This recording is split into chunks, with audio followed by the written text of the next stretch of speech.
Good morning students. आज हम 8th class में लेक्चर 9 से स्टार्ट करेंगे। 9th जो है एग्जाम्पल 9, ये वैल्यू एडिड टैक्स जो वेट है, वेट का क्वेश्चन है। स्टेटमेंट पढ़ता हूं मैं। Waheeda boat A air cooler for 3,300 including A tax of 10%। इसमें टैक्स भी इंक्लूड है। टोटल अमाउंट जो बिल का है वो आपको दिया हुआ है 3,300। Find the price of the air cooler before VAT was added. VAT add करने से पहले जो है वो कूलर का क्या रेट था ये हमें निकालना, प्राइस निकालना। देखिए, इनको हम यूनाइटरी मेथड से फाइंड आउट कर सकते हैं, यूनाइटरी मेथड से। और हम इसको जो है एक्स पॉजिटिव कर सकते हैं। वो आपकी जो है वो है, यहां जो वेट है वो 10% लगा है।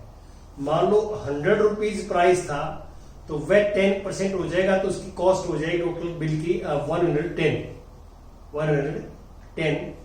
तो यहां पे ये जो है आपने देखना है कि आप यूनाइटरी मेथड से फाइंड आउट करते हैं या जो है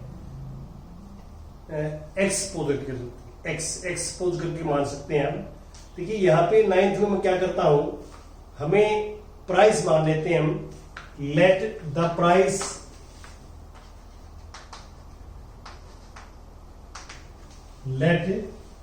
price of the air cooler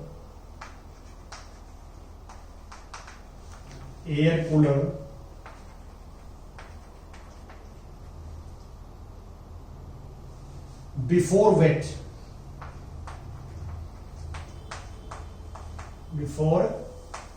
VAT is rupees X। हम ये सपोज कर लेते हैं कि वेट लगने से पहले जो एयर कूलर की प्राइस है वो X रुपीज है। अब इसके ऊपर टैक्स लगता है, वेट लगता है 10%। ठीक है, तो इसमें वेट अमाउंट ये हो जाएगा देयरफॉर अमाउंट, इसके ऊपर 10% लगेगा, 10% ऑफ एक्स।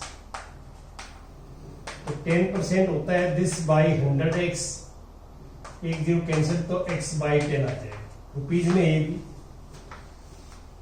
अब ये टोटल उसकी प्राइस थी एयर कूलर की, और ये वेट लग गया इसके ऊपर टैक्स मान चलो, तो टोटल जो है अमाउंट ये हो जाएगा total amount x plus x by 10।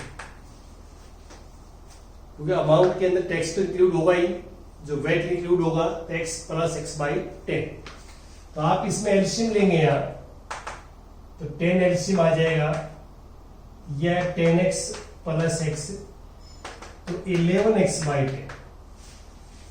तो हमारे अकॉर्डिंग टोटल जो एयर कूलर के अमाउंट बने इंक्लूडिंग टैक्स वेट ये बने।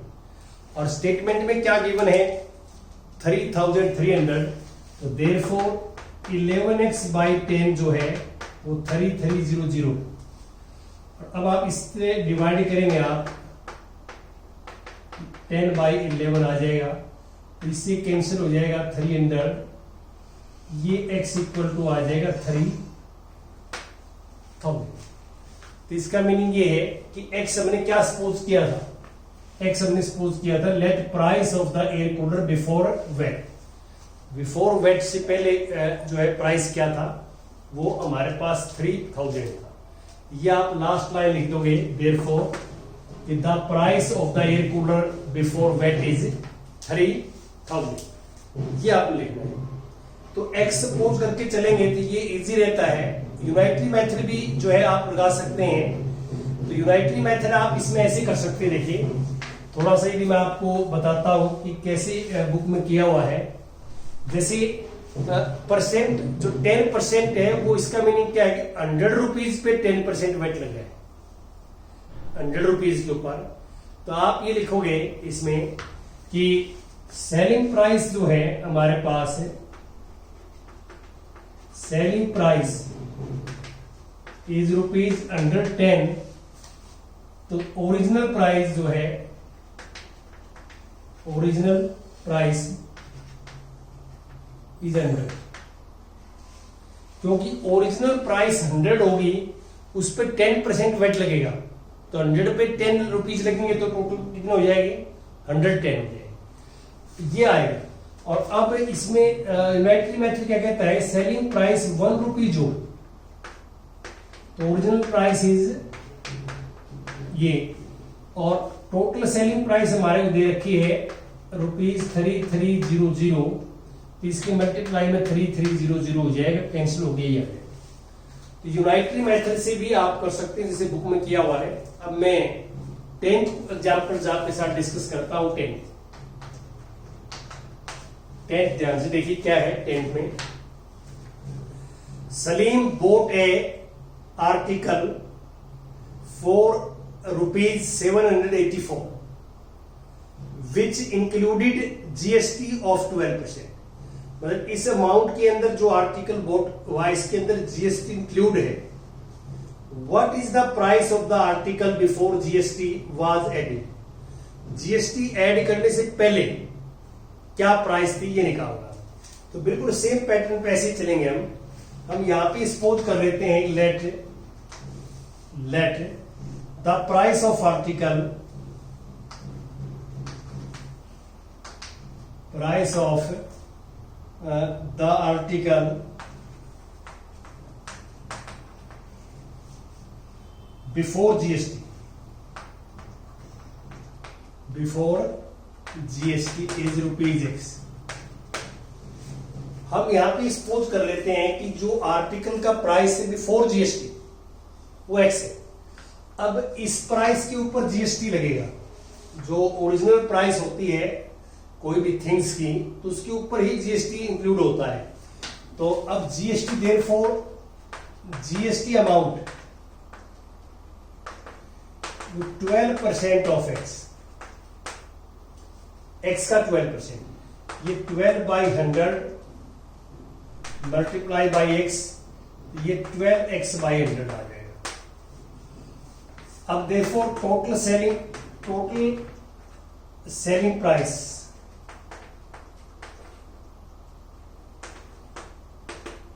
टोटल सेल में कितना किया, टोटल सेल हो जाएगा टोटल इतने पैसे, तो उसके ऊपर मार्क था, और ये 12x/100 जो है वो लग जाएगा इस पे जीएसटी।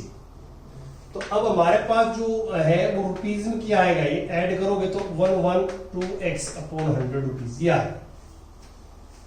अब ये अमाउंट आपको गिवन है स्टेटमेंट में, देयरफॉर गिवन हमारे क्या है कि 11x/100 इक्वल टू, ये टोटल जो है वो 784 ये। तब आप क्या करेंगे, 100 से करेंगे और 1 से करते हैं, तो ये आ जाएगा 784 मल्टीप्लाई बाई 100/112, और इसको हम कहेंगे 7 से कैंसिल हो जाएगा, 7 से, तो X इज ₹700। इसका मीनिंग क्या है कि जो आर्टिकल था उसकी बिफोर जीएसटी अमाउंट था वो 700 था, 700 जीएसटी से पहले। ठीक है, ये ऐसे हम निकालते हैं। एक्स वाला फॉर्मूला इजी रहता है। एक तो क्वेश्चन भी हम डिस्कस कर लेते हैं आपके साथ, जैसे क्वेश्चन नंबर फर्स्ट है। क्वेश्चन नंबर फर्स्ट क्या है, फर्स्ट क्वेश्चन पढ़ता हूं statement. A man got a 10% increase in salary. 10% जो है उसकी सैलरी में इंक्रीज होता है, जो पिछली सैलरी होगी उसका 10% इंक्रीज होगा।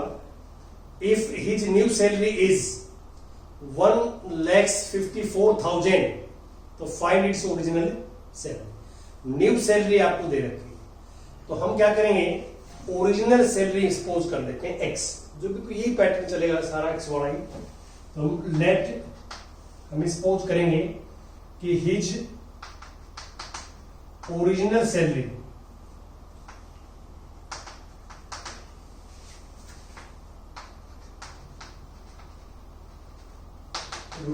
₹X, ये सपोज कर लेते। तो तो ओरिजिनल सैलरी x है, तो इसका इंक्रीज जो होती है वो 10%, इंक्रीज अमाउंट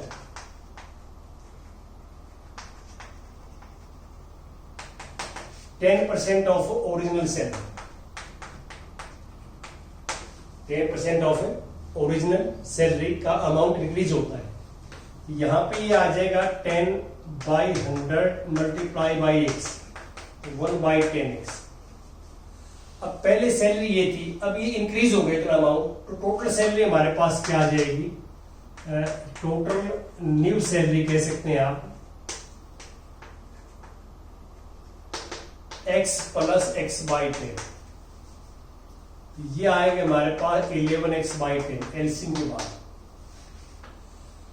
अब ये न्यू सैलरी है, तो अकॉर्डिंग टू क्वेश्चन हमें गिवन ये है कि दिस इक्वल टू 1,54,000, ये गिवन है। तो अब यहां से x फाइंड आउट करना है, तो 154,000 अपॉन 11 और मल्टीप्लाई बाई 10, ये आप इससे कैंसिल करोगे तो 11 मतलब 11 4 और 3 0, ये आ जाएगा। और आप मल्टीप्लाई करते हैं, इसका मीनिंग क्या है, 1,40,000, ये अमाउंट आ जाएगा। ये उसकी जो है ओरिजिनल सैलरी थी, और फिर उसके बाद 10% इंक्रीज होती है, ये है। और इसके बाद आता है 9th जो है, मैं क्वेश्चन आपसे क्या डिस्कस करता हूं। 9th देखिए क्या है। 9th में Arun bought a pair of skates at the sale where the discount given was 20%। Discount है यहाँ पे, इंक्रीज नहीं, डिस्काउंट है। और if the amount he page is 1,1600, तो फाइंड द मार्क्ड प्राइस। तो हम यहां पे क्या है कि मार्क्ड प्राइस पोज करेंगे। Let marked price is ₹X। तो आपको पता है कि जो डिस्काउंट होता है या जीएसटी इंक्लूड होता है या वेट इंक्लूड होता है या टैक्स इंक्लूड होता है, वो मार्क्ड प्राइस पे होता है। तो इस पे डिस्काउंट हुआ है, डिस्काउंट। तो यहां पे मार्क्ड प्राइस एक्सपोज कर लिया हमने, देयरफॉर डिस्काउंट जो है, डिस्काउंट अमाउंट, डिस्काउंट में 20% ऑफ x, तो 20/100x, ये हो गया 1/5x, कैंसिल। अब ये डिस्काउंट हो गया। डिस्काउंट क्या है कि ये पैसे छोड़ दिए उसने इसमें से, तो अब हमारे पास जो है इसके सेलिंग प्राइस जो बढ़ा वो क्या बढ़ेगा, सेलिंग प्राइस